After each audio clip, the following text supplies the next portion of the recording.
Welcome to the Clipper channel. In today's video, I'll show you how to set live wallpaper on Windows 11 laptop or desktop computer. At first, go to your search and search for Microsoft Store. Then open up Microsoft Store.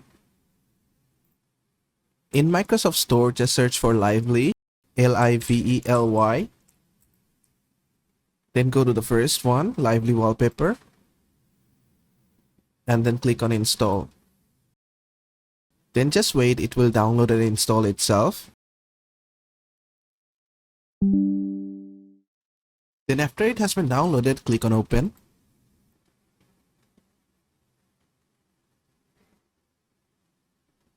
Then just maximize this.